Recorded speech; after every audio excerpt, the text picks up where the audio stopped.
The Lord be with you. And with your spirit. A reading from the Holy Gospel according to John. Glory to you, O Lord. The disciples said to Jesus, "Now you are talking plainly and not in any figure of speech. Now we realize that you know everything and that you do not need to have anyone question you. Because of this, we believe that you came from God."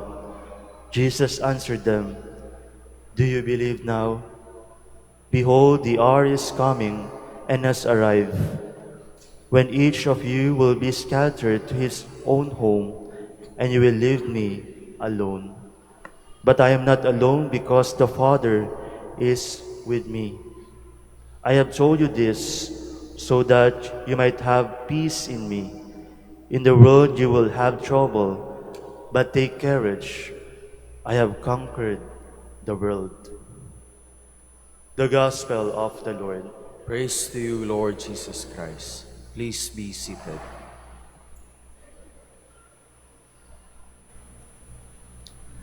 Magandang umaga po ulit sa inyong lahat and welcome to the Minor Basilica of Our Lady of the Rosary of Manaoag.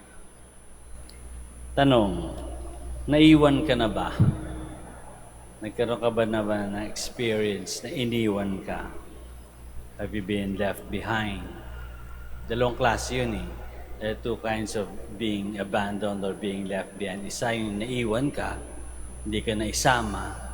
At pangalawa, hindi ka sinamahan. Meron kang pinagdaraanan, malungkot ka, hindi ka sinamahan. He did not, or he or she was not there for you. At yung isa naman, he or she left you behind. Diba?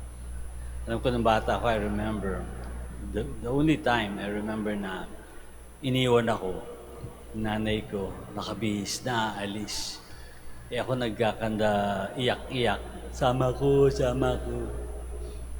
Hindi ko alam kung bakit, kung saan siya pupunta o anong gagawin niya, but hindi niya ako sinasama. So sinabi niya dun sa nag-aalaga sa akin, "Sige na, dali mo nga sa taas, bihisan mo yan." Bakit naman kami, bihisan ako. Pagdating ko sa baba, nung nakabihis na, wala na yung nanay ko. Iniwan na ako. So, hindi ko lang kung, up to now, I don't even remember kung saan siya nagpunta at kung bakit na talaga ako hindi pwedeng isama. Siguro hindi pambata yung pupuntahan. The point is, may times na parang gano'n, no? Parang iniwan ka. Pero siguro may dahilan kung bakit. Siya siguro, she did not want to have to deal with a crying or a whining child. No? Ayaw na niya siguro maisama pa yung bata na siguro masyadong magulo yung pupuntahan. Ayaw niya nung dagdag na aalagaan pa. So, naiwan. How do we usually feel when we are abandoned though? Ano bang nararamdaman natin? I'm sure hindi naman natin yun gusto. Minsan siguro, pwede natin isipin kapag iniwan tayo, pwede natin isipin na they don't like me, they like other people more. So, hindi ako yung gusto nilang kasama. Pwede yun. O kaya, kung ikaw naman ay iniwan na ibig sabihin hindi ka sinamahan, pwede nating isipin na kung bakit maybe we are not that important to them or they don't see us. They don't see what we're going through. Hindi nila nakikita na nahihirapan ka, nalulungkot ka, nasasaktan ka. Hindi nila na-realize. Hindi nila nakikita. So there may be, legitimate or reasons why people are unable to be with us or why people leave us behind. May mga kanya-kanyang mga dahilan. Pero dun sa naiiwan, parang hindi natin naisip yung dahilan. Naisip lang natin masakit. Naisip lang natin hindi tayo nakita, invisible tayo sa kanilang paningin. Hindi natin, ang naisip lang natin ay hindi tayo importante sa kanila, hindi nila tayo gusto, masakit, mahirap.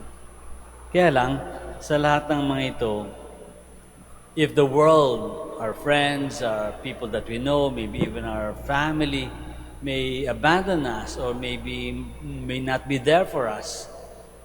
But there is someone who is always there for us. Diba? God is always there for us. Yun yung sabi ni Jesus dito sa Gospel. I am not alone. God is with me. Yun sabi niya sa mga apostles. And He has said the same thing to us. Sinabi niya din yun sa atin, di ba? I will be with you until the end of time. Sabi din sa atin. Or dito the Gospel of St. Matthew. I will be with you until the end of time. Kung isipin natin, marami naman talagang times, maraming mga signs that God has always and continues to be, and we can hope and we can expect that God will always be there for us. Kahit kailan. Hindi niya tayo iiwanan. Kahit kailan, hindi niya tayo pababayaan. Kahit kailan, lagi niya tayong sasamahan. We can be sure of that. Pinangako sa atin I will be with you until the end of time. Hindi tayo iiwan kahit kailan. So it's important for us to know that so that we can continue to deepen our faith, we can continue to constantly hope and expect for God to be there for us. Pero ang mas importanteng tanong ay yung kabaliktaran. If God is always there for us, can we be there for God? Ang Diyos ba kaya nating iwanan? Kailan ba yung mga times na iniwan natin ang Diyos? Kailan may mga pagkakataon na sarili lang natin ang naisip natin at naiwan natin ang Diyos? Siguro yun ang mas maganda natin itanong sa ating sarili. Kailan ba natin naiwan ang Diyos?